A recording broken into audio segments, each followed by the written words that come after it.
Hello students, welcome to Tiwari academy. तो अब हम प्रश्नावली 1.2 आरंभ करते हैं। चलिए सबसे पहले प्रश्न को अब हम पढ़ लेते हैं। यहाँ पर आपको दिया हुआ है कि निम्नलिखित संख्याओं को अभाज्य गुणनखंडों के गुणनफल के रूप में व्यक्त कीजिए। तो देखिए यहाँ पर आपको बोला गया है सबसे पहले तो आपको अभाज्य गुणनखंड ही पता हो जाए तभी तो आप गुणनफल में लिख पाएंगे। तो देखिए आपने यहाँ पर देखा कि आपको यहाँ पर 5 भाग दिए हुए हैं और आपको सभी पांचों भागों को अभाज्य गुणनखंडों के गुणनफल के रूप में लिखना है। तो सबसे पहले तो आपके पास 140 दिया हुआ है। तो देखिए यहां से 140 के सबसे पहले आप अभाज्य गुणनखंड निकालेंगे। तो आप देखते हैं कि अभाज्य गुणनखंडों से इनको सबसे पहले आप भाग देते थे। अभाज्य संख्या सबसे पहली 2 होती है, तो आप देखिए 2 से भाग देंगे। अगर 2 से भाग नहीं जा रहा है तो आप 3 से भाग देंगे। इस तरीके से आप 5 से देंगे, फिर आपके पास अभाज्य संख्या 7 आएगी। इस तरीके से आप भाग देते हैं। तो देखिए यहां पर हम 2 से भाग दे सकते हैं, तो ये आपके पास 70 बचेगा। इस तरीके से 2 से आप यहां पर भाग देंगे तो ये आपके पास 35 आ गया। अब देखिए 2 से भाग यहां पर नहीं जा सकता क्योंकि यहां पर 5 आ गया। फिर आपने देखा क्या 3 से भाग जाएगा, तो देखिए 3 और 5 ये 8 आया। तो इनका जो योगफल है वो तो 3 से विभाजित नहीं है, अर्थात 3 से भी आप भाग नहीं सकते। तो अगली अभाज्य संख्या आपके पास 5 आएगी, तो आपने उससे भाग दिया तो 7 आ जाएगा, और फिर आप 7 से भाग देंगे तो आपके पास 1 आ जाएगा। अर्थात आपने सीखा कि 140 को आप देखिए यही आपके पास अभाज्य गुणनखंड आए, और अगर आप इनका गुणनखंड कर दोगे या गुणनफल कर दोगे तो आपके पास 140 ही आ जाएगा। तो इस तरीके से 140 आ गया 2 गुणा 2 गुणा 5 गुणा 7, या आप इसे लिख सकते हो 2 का स्क्वायर गुणा 5 गुणा 7 के बराबर। तो इस तरीके से आपका पहला भाग हल हो जाएगा। चलिए अब हम दूसरे भाग पर बढ़ लेते हैं। दूसरे भाग में आपको जो संख्या दी हुई है वो है 156। तो देखिए 156 के आप अभाज्य गुणनखंड निकालेंगे सबसे पहले, तो ये देखिए 2 आ जाएगा। अब यहां से आपको पता लगा ये 7 बार जाएगा, ये 78 आ गया बेसिकली। यहां से 2 से दोबारा आप भाग दे सकते हैं तो ये 39 बार चला जाएगा। इस तरीके से अब आप देखिए 3 से भाग दे सकते हैं क्योंकि 3 और 9 12 आया, तो ये 3 से विभाजित है, तो 3 से अगर आप भाग दोगे ये 13 आ गया। अब आप देख रहे हो 13 का भाग ना तो 3 से जा सकता है, ना 5 से, ना 7 से, ना ही 11 से, तो अगला संख्या 13 ही आ गई, तो यहां से ही 1 आ गया। इस तरीके से अब आपको देखिए 156 बराबर, अब आप इनका गुणनफल करके लिख दोगे तो ये आ जाएगा 2 गुणा 2 गुणा 3 गुणा 13, या फिर आप लिख सकते हो 156 बराबर, इसे तो आप 2 का स्क्वायर करके लिख सकते हो, गुणा 3 गुणा 13। तो इस तरीके से आपने 156 को भी अभाज्य गुणनखंडों के गुणनफल के रूप में लिख दिया है। यहां पर इस बात को आप ध्यान रखें, अगर आप ये वाला आंसर लिखते जैसे 140 का, तब भी आपके पास बिल्कुल सही आंसर है। इसी तरीके से अगर आप ये वाला आंसर यहां पर लिख देते हो तब भी वो आपके पास सही आंसर है, क्योंकि इस आंसर में हमने बस 2 का स्क्वायर करके लिख दिया, इसको थोड़ा सा सरल कर दिया है, अदरवाइज और भी कोई अंतर इसमें नहीं है। तो आप इनमें से कोई सी भी आंसर लिख सकते हैं। चलिए अब हम तीसरे भाग पर बढ़ देते हैं। तीसरे भाग में जो आपको संख्या दी हुई है वो है 3825। तो देखिए सबसे पहले आप देखेंगे क्या 2 से भाग इसमें जाएगा, तो आपको समझ में आएगा कि नहीं जाएगा, क्योंकि यहां पर इकाई का अंक सम नहीं है। तो अब आप 3 से भाग देखेंगे, तो ये देखिए 3 से भाग इसमें जा रहा है, तो ये आपके पास आ जाएगा 1 2 7 5। फिर आप देखेंगे क्या 3 से दोबारा भाग जाएगा, तो बिल्कुल जाएगा, तो आपके पास आ गया 4 2 5। अब यहां पर देखिए 3 से भाग नहीं जाएगा, तो 5 से भाग देखेंगे अब, तो ये आपके पास 85 आ जाएगा। इसी तरीके से आप 5 से दोबारा भाग देंगे तो 17 आ गया, और 17 चूंकि खुद अभाज्य संख्या है तो 17 से ही आप भाग देना पड़ेगा, तो ये आपके पास 1 आ जाएगा। इसका मतलब जो आपके पास 3825 जो संख्या थी उसको आप लिख सकते हो 3 गुणा 3 गुणा 5 गुणा 5 गुणा 17। तो देखिए आपने 3825 को लिख दिया। अब या तो आप यही आंसर लिख देंगे, अगर आप थोड़ा सा इसको सरल करना चाहते हैं तो आप लिख सकते हो 3825 बराबर, देखिए ये 3 की घात 2 आ गया, इंटू ये भी देखिए 5 की घात 2 आ जाएगा, और 17। तो इस तरीके से आप कोई सा भी आंसर दे सकते थे। तो देखिए आपने 3 भाग तो इसके हल कर दिए। चलिए चौथे भाग पर हम चलते हैं, तो अलग से अब इसको हम हल कर देते हैं। यहां पर चौथे भाग में जो आपको संख्या दी हुई है वो है आपके पास 5005। तो अभी आप देखो 5005 से आप अभाज्य गुणनखंड निकालोगे इसके, तो देखो ये ना तो 2 से कैंसिल होगा, अर्थात 2 से विभाजित नहीं होगा, ना ही 3 से होगा, तो ये 5 से करोगे आप, तो ये 10 0 1 आ जाएगा। फिर आप देख रहे हैं कि ये 7 से आपके पास विभाजित आ जाएगा। तो देखिए 7 का से अगर आप इसमें भाग दोगे तो आपके पास एक बार जाएगा 28 और ये 3, तो 143 आ गया। फिर आपको 11 से विभाजित करना पड़ेगा क्योंकि किसी से भी विभाजित नहीं होगा, ना तो 2 से, ना 3 से, ना 5 से, ना ही 7 से। तो 11 से अगर आप विभाजित करोगे तो आपके पास 13 आ जाएगा, और चूंकि 13 एक खुद अभाज्य संख्या है अर्थात 13 से ही आपको भाग देना पड़ेगा। तो इस तरीके से आपके पास जो 5005 आ जाएगा, अगर आपको इसको अभाज्य गुणनखंडों के गुणनफल के रूप में लिखना है तो आप लिख दोगे 5 गुणा 7 गुणा 11 गुणा 13 के बराबर। तो इस तरीके से आपका ये चौथा भाग भी हल हो जाएगा। चलिए अब हम अगले भाग पर बढ़ते हैं, भाग संख्या 5 पर। भाग संख्या 5 में आपको जो नंबर दिया हुआ था वो था 7429। तो अभी आप ये देखो कि 7429 को यदि आप भाग दोगे तो देखिए ये 2 से भी विभाजित नहीं हो रहा, 3 से देखेंगे तो 3 से भी विभाजित नहीं हो रहा, ना ही ये 5 से विभाजित हो रहा है। आप एक बार 7 से विभाजित करके देखेंगे तो ये आपको पता लगेगा कि 7 से विभाजित भी नहीं हो रहा। फिर आप 11 से विभाजित करके देखेंगे तो 11 से भी नहीं है, ना ही 13 से होगा। अब आप उसके बाद अभाज्य संख्या 17 आती है, तो आप 17 से विभाजित करके देखो, ये आपके पास आ जाएगा 17 चौका 68, यहाँ पर 62 आया। तो यहाँ से देखिए 17 तिया 51, 119 आया, तो 17 सत्ते 119 आ गया, तो 437 आया। अब आपको देखना है कि देखिए 17 के बाद अगला ही कोई नंबर लेना है या 17 से एक बार आप और चेक कर लें। तो अगर आप 17 से इसमें भाग देंगे तो ये भाग नहीं जाएगा, तो अब आपको अगला अभाज्य संख्या अर्थात 19 से देखना पड़ेगा। तो 19 से यदि आप इसमें भाग देंगे तो देखिए 19 दूनी 38, 19 से 57, और चूंकि 23 तो स्वयं एक अभाज्य संख्या है अर्थात 23 करना ही पड़ेगा यहाँ पर आपको, तो ये आपके पास 1 आ जाएगा।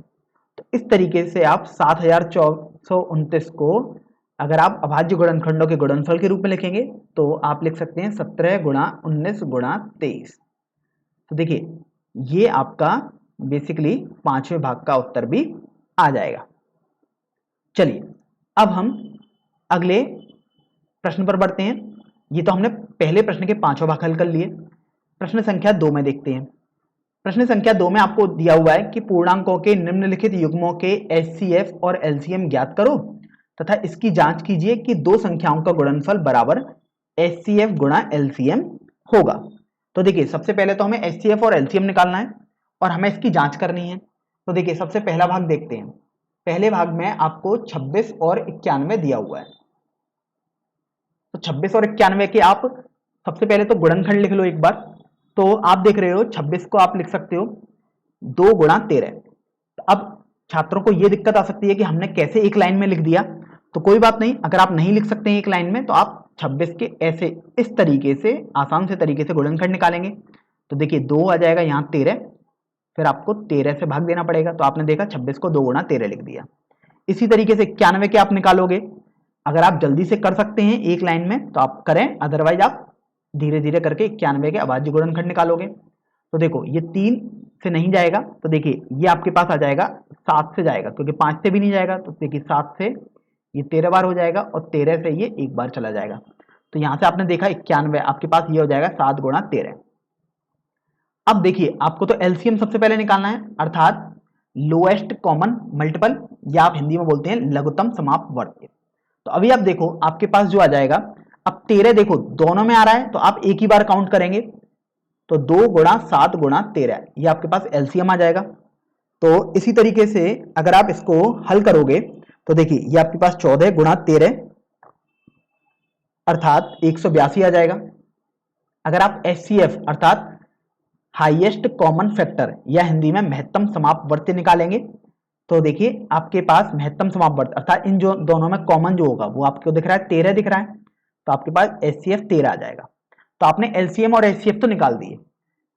आपसे बोला भी गया था पहले भाग का आपको एचसीएफ एलसीएम निकालना है, सभी भागों के निकालने। आगे आपको बोला गया कि ये आपको वेरीफाई करना है अर्थात जांचना है कि दो संख्याओं का गुणनफल एचसीएफ गुणा एलसीएम होता है।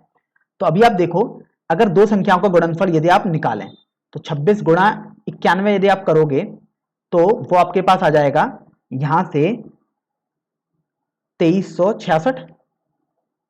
और अगर आप देखो एलसीएम इंटू एचसीएफ करो तो एलसीएम इंटू एचसीएफ यदि आप करोगे अर्थात 182 गुणा 13 करोगे आप तो देखिए ये आपके पास आ जाएगा 6 6 ये। तो देखिए आपने देखा दो संख्याओं का गुणनफल 26 गुणा 91 एलसीएम गुणा एचसीएफ के बराबर आ रहा है, अतः यह आपका वेरीफाइड हो चुका है।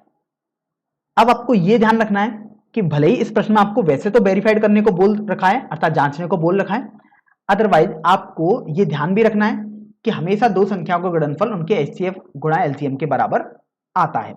यह आपको फॉर्मूले की तरह भी याद रखना है। चलिए अब हम दूसरे भाग पर बढ़ लेते हैं। तो मैं यहां पर एक पृथक रेखा खींच देता हूं। तो देखिए दूसरे भाग में जो आपको संख्याएं दी हुई हैं वो हैं 510 और 92। 510 और 92 के सबसे पहले हम गुणनखंड निकालेंगे। तो चलिए 510 के सबसे पहले हम करते हैं गुणनखंड। तो देखो 510, अब आप गुणनखंड निकालोगे तो आप देख रहे हो 2 से भाग तो ये चला ही जाएगा आपके पास, तो यहां से आपके पास 255 आ जाएगा। फिर ये 3 से भाग जाएगा तो आपके पास देखिए ये 85 आ जाएगा। 5 से यदि आप भाग दोगे तो 17 आ जाएगा और इसी तरीके से 17 से भाग देना पड़ेगा तो 1 आ गया। तो अभी आप देखो 510 को आप लिख सकते हो 2 गुणा 3 गुणा 5 गुणा 17। चलिए अब हम 92 के गुणनखंड निकालेंगे। तो देखिए 92 के यदि आप गुणनखंड निकालोगे तो इसी तरीके से आप करते हैं। तो आप देखिए 2 से अगर आप भाग दोगे तो ये 46 बार चला जाएगा। 2 से आप दोबारा भाग दे सकते हैं क्योंकि इकाई का अंक देखिए सम है, तो ये आपके पास आ जाएगा 23 बार। और अगर आप 23 से भाग दोगे तो एक बार ये चला जाएगा क्योंकि 23 तो स्वयं ही एक अभाज्य संख्या है। तो यहां से आपने देखा 92 को आप लिख सकते हो 2 गुणा 2 गुणा 23। तो आपने देखिए दोनों गुणनखंड तो निकाल दिए। अब हम एलसीएम और एचसीएफ अलग अलग निकाल लेते हैं। तो देखिए एलसीएम होता था कि जो कॉमन आ रहे हैं उनको आपको एक ही बार लिखना है। तो देखिए 2 और 2 ये कॉमन है, इसको आप एक बार लिख दो। बाकी सब नंबरों में से कोई भी कॉमन नहीं आ रहा है तो उनको आप लिखते रहो। तो 3 गुणा 5 गुणा 17 लिख दिया। इसी तरीके से यहाँ 2 गुणा 23 बचा है तो ये आपने लिख दिया। देखिए अगर आप इनका गुणा करोगे, सॉरी अभी तो मैंने एलसीएम निकाल लिया, अगर आप एलसीएम को गुणा करना चाहते हो तो चलिए कर भी देते हैं। ये 2 गुणा 3 6 गुणा 5 30 आ जाएगा। 30 गुणा 17 आपके पास 510 आ जाएगा। और 510 गुणा 2 आपके पास 1020 गुणा 23 आएगा, अर्थात ये आपके पास हो जाएगा 23,460 के बराबर। अब हम एचसीएफ निकालते हैं अर्थात महत्तम समापवर्ती। इसका मतलब ये हुआ जो सबसे अधिक आ रहा होगा संख्या में गुणनखंड वो हम देखेंगे। तो आप देखिए जो कॉमन आ रहा है तो वो केवल 2 ही कॉमन दिखाई दिया, तो यहां से आपके पास जो एचसीएफ आएगा वो केवल 2 आ जाएगा। तो आप देखिए आपने दूसरे भाग के भी एचसीएफ और एलसीएम तो निकाल दिए। अब चूंकि आपको जांचना है तो देखो अगर दोनों संख्याओं का गुणनफल निकालेंगे तो 510 गुणा 92 ये आपके पास हो जाएगा 46,920। अगर आप अब एलसीएम गुणा एचसीएफ करोगे तो देखो ये लिखोगे आप 23,460 गुणा 2। तो अगर आप इनका गुणा करोगे तो देखिए 2 से गुणा करना है तो ये आपके पास आ जाएगा 46,920 के बराबर। तो आपने देखा कि दो संख्याओं का गुणनफल भी 46,920 आया है और एलसीएम गुणा एचसीएफ अगर आपने किया तो वो भी बराबर आया है। इस तरीके से आपका ये दूसरे भाग में जो संख्याएं थी वो भी वेरीफाइड हो चुकी हैं। चलिए अब हम तीसरे भाग पर चलते हैं। तीसरे भाग में आपको जो दो संख्याएं दी हुई हैं वो हैं 336 और 54। तो देखिए मैं इसको थोड़ा अलग से सॉल्व कर देता हूं। तो यहां पर आपको संख्याएं दी हुई हैं 336 और 54। तो देखिए सबसे पहले तो आप 336 के गुणनखंड निकालोगे। तो यहां पर मैं 336 के गुणनखंड निकालता हूं। तो देखिए आप 2 से भाग यदि दोगे तो आपके पास ये आ जाएगा 16 और यहां से 8 आ गया। फिर देखिए आप 2 से भाग दे सकते हैं तो ये आपके पास 84 आ जाएगा। 2 से आप दोबारा भाग देंगे तो आपके पास 42 आ जाएगा। आप 2 से तो दोबारा भाग दे सकते थे तो ये 21 आ गया। अब आप 2 से भाग नहीं दे सकते तो आप देख रहे हैं 3 से भाग इसमें जा सकता है तो ये 7 आ गया। और चूंकि 7 तो एक खुद अभाज्य संख्या है अर्थात वो तो केवल 7 से विभाजित होगी तो आपने यहां पर ये लिख दिया।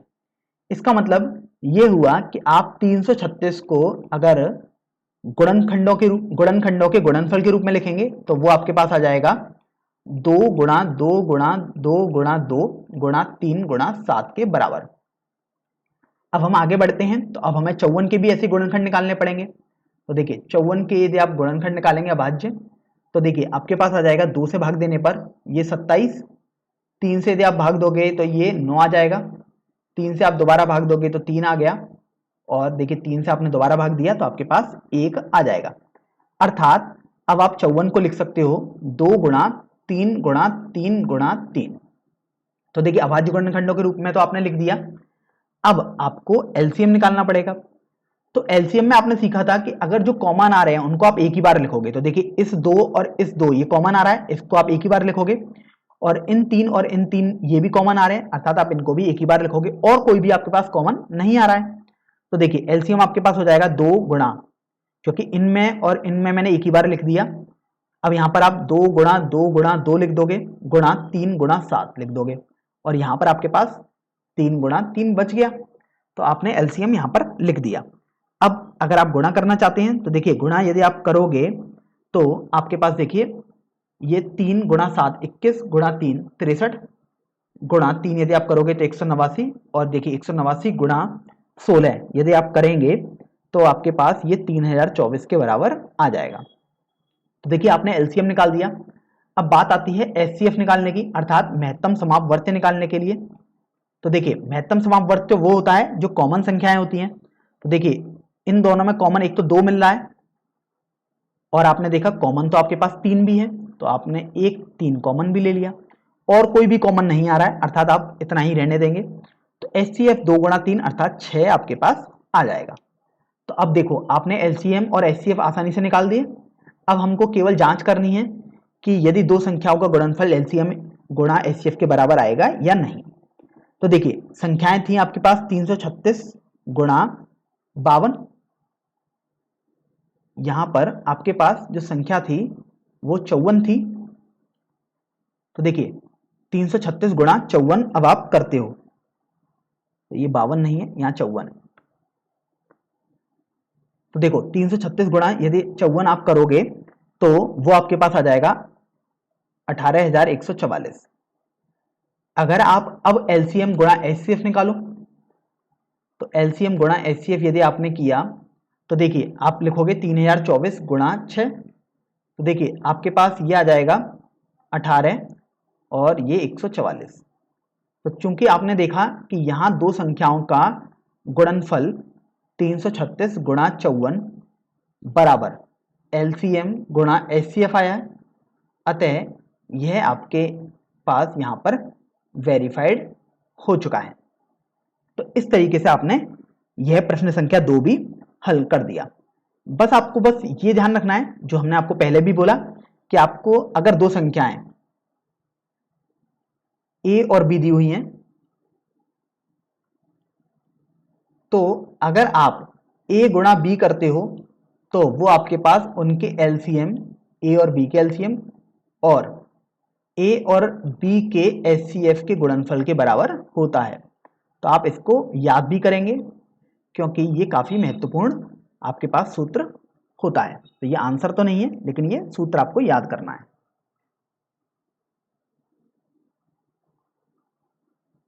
तो अब हम प्रश्न संख्या 3 पर बढ़ते हैं। यहां पर आपको बोला गया है कि अभाज्य गुणनखंड विधि द्वारा निम्नलिखित पूर्णांकों के एलसीएम तथा एचसीएफ ज्ञात कीजिए।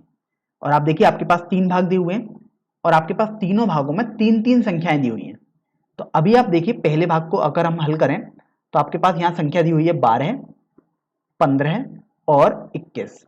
तो सबसे पहले तो अगर आप इनके अभाज्य गुणनखंड निकालेंगे, क्योंकि आपको तो बोला गया है अभाज्य गुणनखंड विधि द्वारा निकालने हैं आपको, तो देखिए 12 के यदि आप अभाज्य गुणनखंड निकालेंगे तो देखिए 2 से भाग देंगे तो 6 बार, 2 से भाग देंगे तो 3 बार, और 3 से भाग देंगे तो 1 बार आया।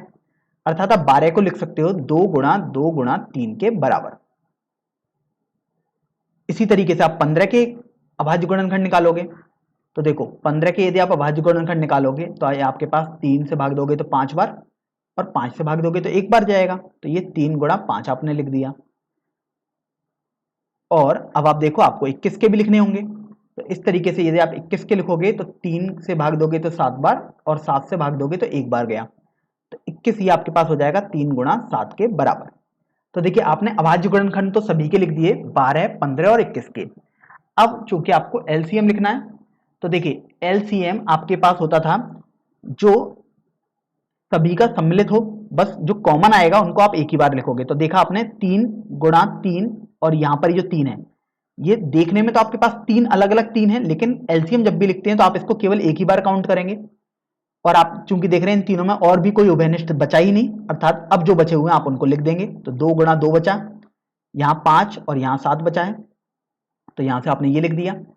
अब देखिए अगर आप इसको सॉल्व करोगे तो देखो 7 गुणा 5 35, और यहां से 35 गुणा 6 210 गुणा 2 यदि आप करोगे तो आपके पास 420 आ जाएगा। तो इस तरीके से आपके पास इन तीनों पूर्णांकों का एलसीएम अर्थात लघुत्तम समापवर्ती 420 आ गया। अब हम एचसीएफ की बात कर लेते हैं। तो देखिए एचसीएफ तो वो होता है जो तीनों में उभयनिष्ठ हो, तो आपने देखा कि जो तीनों में उभयनिष्ठ तो आपके पास 3 दिखाई दे रहा है केवल। तो इस तरीके से आपके पास जो एचसीएफ अर्थात महत्तम समापवर्ती होगा वो 3 आ जाएगा। तो यहां से आपने देखा कैसे पहले भाग को हमने हल कर दिया है। चलिए अब हम दूसरे भाग पर बढ़ते हैं। तो देखिए दूसरे भाग में जो आपको संख्याएं दी हुई हैं वो हैं 17, 23 और 29। तो सबसे पहले आप 17 के गुणनखंड निकालोगे तो आपको मिलेगा, ये तो 17 एक अभाज्य संख्या है, तो आपने 17 एक बार जाएगा, तो आप इसको 17 बराबर 17 ही लिख सकते हो, या आप लिखना चाहो तो 17 गुणा 1 भी लिख सकते हो, अदरवाइज आप 17 ही लिखा रहने दो। इसी तरीके से आप देखिए 23 के भी देखोगे, तो यहां से आपने देखा कि 23 के यदि आप अभाज्य गुणनखंड निकालोगे तो आपको पता लगेगा 23 तो स्वयं एक अभाज्य संख्या है, तो ये 23 से ही भाग जाएगा, अर्थात 23 बराबर 23 लिख दिया। और इसी तरीके से 29, यहां पर आपने देखा कि 29 भी स्वयं एक अभाज्य संख्या ही है, तो ये 29 से ही कैंसिल होगा, तो ये 29 आ गया। तो यहां से सबसे पहले तो आप एचसीएफ निकालें, आप एलसीएम भी पहले निकाल सकते हैं, कोई ऐसा इश्यू नहीं है आपके पास। एचसीएफ होता है कि जो तीनों में कॉमन हो, तो आपको मिल रहा है कि यहां पर देखो 17 है, यहाँ 23 है, यहाँ 29 है, कुछ भी कॉमन नहीं आ रहा है, तो जब कुछ भी कॉमन नहीं होता तो वो एचसीएफ वहां पर 1 आ जाएगा। यहां पर कुछ छात्रों को ये कठिनाई हो सकती है कि जब कुछ भी कॉमन नहीं है तो 1 कैसे आ गया। तो देखिए इसको हम समझ लेते हैं। इस 17 को आप 17 गुणा 1 भी लिख सकते हो, यहाँ 23 गुणा 1 लिख सकते हो, यहाँ 29 गुणा 1 लिख सकते हो। अगर अब आप एचसीएफ निकालोगे तो आप देख रहे हो एक आपके पास कॉमन अर्थात उभयनिष्ठ आ रहा है, तो एचसीएफ आपके पास 1 ही आएगा। अब हम एलसीएम की बात कर लेते हैं, अर्थात लघुत्तम समापवर्ती की बात करते हैं। तो लघुत्तम समापवर्ती आपके पास हो जाएगा 17 गुणा 23 गुणा 29 के बराबर।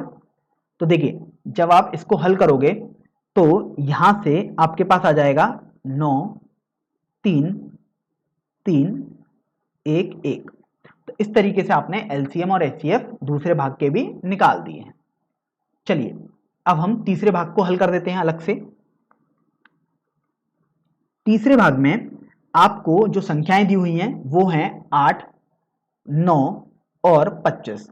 तो देखिए सबसे पहले तो आप 8 के गुणनखंड निकालोगे तो आपको मिलेगा 2 से भाग देंगे तो 4 बार, फिर 2 से भाग देंगे तो 2 बार, और फिर आपने 2 से भाग दिया तो 1 बार आया। तो आप लिखोगे 8 को 2 गुणा 2 गुणा 2 के बराबर। अब इसी तरीके से आप 9 के गुणनखंड निकालोगे तो आप देखो 3 से भाग देंगे तो 3 बार गया, और 3 से भाग दिया तो 1 बार गया, तो 3 गुणा 3 आपके पास आ गया। इसी तरीके से आप देखिए 25 के गुणनखंड निकालोगे तो वो आपके पास आएगा, 5 से भाग देंगे तो 5 बार, और 5 से आपने दोबारा भाग दिया तो ये 1 बार गया, अर्थात 5 गुणा 5 के बराबर। तो फिर आप देखिए कि अगर आप सबसे पहले एचसीएफ निकालते हैं तो एचसीएफ देखते थे जो तीनों में कॉमन हो, अर्थात तीनों में उभयनिष्ठ हो। तो आपने देखा इनमें कुछ भी उभयनिष्ठ तो है ही नहीं, तीनों में जो उभयनिष्ठ हो, तो ऐसा जब भी कुछ भी उभयनिष्ठ नहीं बचेगा तो आप एचसीएफ 1 लिख देंगे। अब आप एलसीएम अर्थात लघुत्तम समापवर्ती निकालेंगे। तो देखिए लघुत्तम समापवर्ती के लिए आपने सीखा था कि आप सभी संख्याओं को लिख देंगे, बस कॉमन को आप एक ही बार काउंट करते हैं। तो कॉमन तो कुछ था ही नहीं, अर्थात आपके पास जो एलसीएम हो जाएगा वो 2 गुणा 2 गुणा 2 गुणा 3 गुणा 3 गुणा 5 गुणा 5 आ जाएगा। तो देखिए अगर आप इसका गुणा करेंगे तो ये आप देख सकते हैं, ये आपके पास 8 गुणा ये आपके पास 9 गुणा ये आपके पास 25 आ जाएगा। तो यहां से आप देखो 25 गुणा 8 आपके पास 200, गुणा 9 आ जाएगा और ये हल करने पर आपके पास 1800 आ जाएगा। इस तरीके से आपने प्रश्न संख्या 3 के तीनों भागों का हल कर दिया। चलिए अब हम प्रश्न संख्या 4 पर बढ़ते हैं। तो देखिए प्रश्न संख्या 4 में आपको बोला गया है कि HCF 306,657 बराबर 9 दिया है। तो इसका मतलब क्या है वो समझ लेते हैं। 306 और 657 का HCF अर्थात महत्तम समापवर्त्य आपको 9 दिया गया है। तो आपसे बोला गया है कि LCM आपको निकालना है और इस नोटेशन का मतलब है 306 और 657 का आपको LCM निकालना है। तो देखिए आपके पास दो तरीके हैं LCM निकालने के। या तो आप प्रॉपर इसको बेसिकली हल करोगे। तो देखो मैं यहां मेथड 1 से कर देता हूं। तो LCM अगर आपको निकालना है तो आप इस बात को बिल्कुल भी ध्यान ही मत दो जो आपको दिया हुआ है। दो संख्याओं का LCM तो आप कैसे निकाल सकते थे, 306 को आप भाग दोगे तो ये देखो 2 से अगर आपने भाग दिया तो ये 15 और ये 53 आ गया। इसी तरीके से अगर आप देखो ये 3 से भाग दोगे तो ये 51 आ गया। इसी तरीके से आप देखो 3 से अगर आप इसमें भाग दोगे तो ये 17 आ जाएगा और 17 से यदि आप भाग दोगे तो 1 आ जाएगा। तो आपने देखा 306 के गुणनखंड आप लिख दोगे 2 गुणा 3 गुणा 3 गुणा 17। अब आप 657 के गुणनखंड निकालोगे। तो देखिए 657 के भी अब हम गुणनखंड निकालते हैं। तो देखो अब ये 3 से तो 2 से तो भाग जाने वाला है नहीं। तो अब आप देखो 3 से भाग दोगे तो ये 3 तो ये 2 बार आ गया और ये 19 आ गया। फिर आप देखिए 3 से आप दोबारा भाग देंगे तो ये 73 आ जाएगा। इस तरीके से आपने देखा तो ये 73 से भाग दिया तो आपके पास 1 आ जाएगा। तो आप देख रहे हैं कि यहां पर 657 को आप लिख सकते हो 3 गुणा 3 गुणा 73। और अगर अब आपको LCM निकालना है तो देखिए LCM निकालने के लिए तो आपने सीखा था कि जो कॉमन आए, देखिए कॉमन 3 गुणा 3 आ रहा है तो आप इसको एक ही बार काउंट करें पहले तो, और जो बाकी बचे हैं अब आप उनको लिख दो। तो 2 गुणा 17 आपने यहां से लिख दिया और यहां से आप 73 लिख दोगे।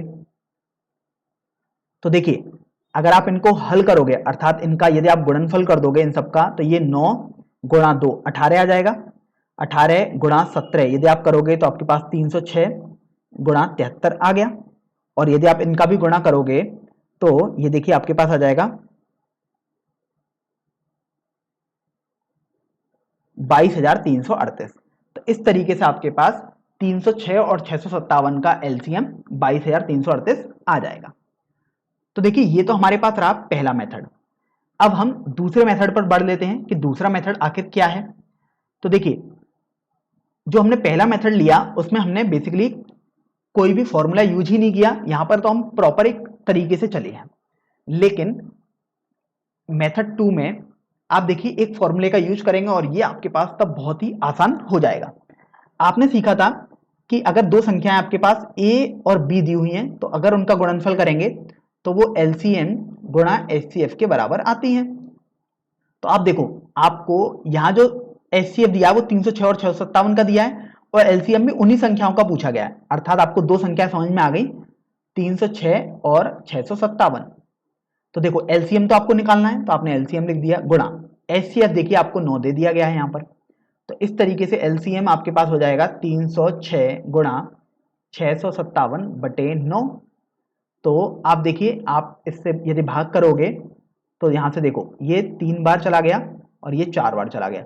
तो LCM आपके पास हो जाएगा 34 गुणा 657 और यदि आप इसको हल करोगे तो ये आपके पास 22,338 आ जाएगा। तो इस तरीके से आपने मेथड 2 से भी LCM निकालना सीख लिया। कोशिश करें कि आपको ये फॉर्मूला याद हो, कंठस्थ हो। अगर आपको ये फॉर्मूला बिल्कुल ही कंठस्थ होगा तो आप देख सकते हैं आपने कितनी आसानी से LCM यहां पर निकाल दिया है।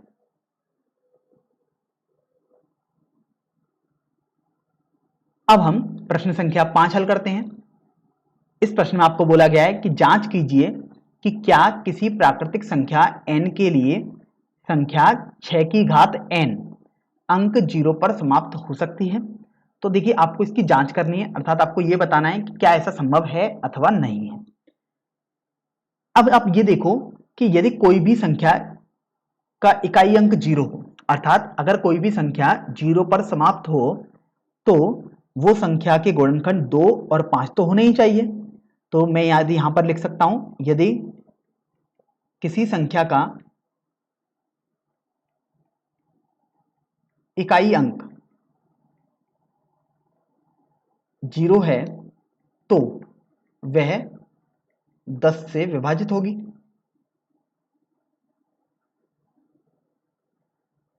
क्योंकि इकाई में अंक 0 आना अर्थात 10 से विभाजित होना है। तो अब आपने देखा कि चूंकि 10 का गुणनखंड यदि आप निकालोगे तो वो आपके पास 2 गुणा 5 आ जाएगा। अर्थात अगर किसी भी संख्या के इकाई के अंक में 0 आ रहा है तो उसका गुणनखंड 2 और 5 तो होना ही होना चाहिए। इसके अलावा कुछ भी हो सकता है, लेकिन 1, 2 और 1, 5 तो होना ही चाहिए। तो अभी आप ये देखो, अगर आप 6 की घात n के गुणनखंड निकालो तो 6 की घात n के गुणनखंड देखो, सबसे पहले तो आप 6 को गुणनखंड करोगे तो 2 गुणा 3 आ गया और ये n आ गया। तो यहां से 2 की power n into 3 to the power n आ जाएगा। तो आपने देखा यहां पर 5 तो आपको बिल्कुल भी नहीं मिल रहा, इसलिए आपको समझ में आया 6 की घात n का इकाई अंक कभी भी 0 नहीं होगा। तो आपसे यही बोला गया था कि क्या उसका इकाई अंक 0 पर होगा, इसकी आपको जांच करनी थी। तो आपको समझ में आया कि चूंकि यहां पर 5 का कोई भी पद है ही नहीं गुणा में, इसलिए आपने समझ लिया कि 6 की घात n का इकाई अंक कभी भी 0 नहीं हो सकता, अर्थात 6 की घात n कभी भी 0 पर समाप्त नहीं हो सकती। चलिए अब हम अगले प्रश्न पर बढ़ते हैं, प्रश्न संख्या 6 पर। तो देखिए प्रश्न संख्या 6 में आपको बोला गया है कि व्याख्या कीजिए कि 7 गुणा 11 गुणा 13 प्लस 13 और 7 गुणा 6 गुणा 5 गुणा 4 गुणा 3 गुणा 2 गुणा 1 प्लस 5 भाज्य संख्याएं क्यों हैं। तो देखिए आपको ये तो बता दिया गया है कि ये भाज्य संख्या है, लेकिन आपको व्याख्या करनी है अर्थात इनका कारण बताना है। तो देखिए सबसे पहले वाली संख्या जो आपके पास लिखी हुई है इसको मैं पहला नंबर बोल देता हूं, 7 गुणा 11 गुणा 13 प्लस 13। तो देखिए आपने भाज्य संख्याओं की परिभाषा में पढ़ा था कि जो संख्याएं एक और स्वयं के अलावा किसी अन्य संख्या से विभाजित हो जाएंगी तो उनको आप भाज्य संख्याएं बोलते हैं। तो अभी आप ये देखो कि आपके पास यहां पर देख सकते हैं 13 कॉमन तो आ ही रहा है, उभयनिष्ठ आ रहा है, क्योंकि एक पद है ये वाला और एक पद ये वाला पद है। तो आपने 13 उभयनिष्ठ लिया तो आपके पास बचा 7 गुणा 11 प्लस 1। तो देखिए 13 गुणा ये आपके पास 77 आ गया प्लस 1 आ गया। तो यहां से देखो ये 13 गुणा 78 आ गया। तो आपने देखा कि 13 गुणा 78 भी कुछ तो आएगा ही। तो ये आपने देखा कि ये संख्या देखो 1 से विभाजित है, ये स्वयं से तो विभाजित होगी और उसके अलावा देखो ये 13 से विभाजित है, 78 से विभाजित है। चूंकि इस संख्या के गुणनखंड एक और स्वयं के अलावा कोई और भी मिल रहा है, अतः यह आपके पास भाज्य संख्या हो जाएगी। तो इस तरीके से आपने यहां पर इसका कारण भी बता दिया है। चलिए अब हम दूसरे भाग पर बढ़ते हैं।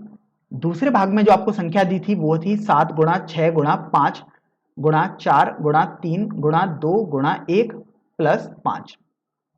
तो देखिए यहां से आपको समझ में आया होगा कि जैसे हमने पहले भाग में इसको सिद्ध किया है इसी तरीके से यहां पर भी हम इसको सिद्ध करेंगे। तो आपको दिखाई दिया एक पद तो आपके पास ये है और एक पद आपके पास ये दिया हुआ है। तो आपने देखा यहां से आपके पास 5 कॉमन आ रहा है। तो देखिए आप लिख सकते हो 7 गुणा 6 गुणा 4 गुणा 3 गुणा 2 गुणा 1 प्लस 1।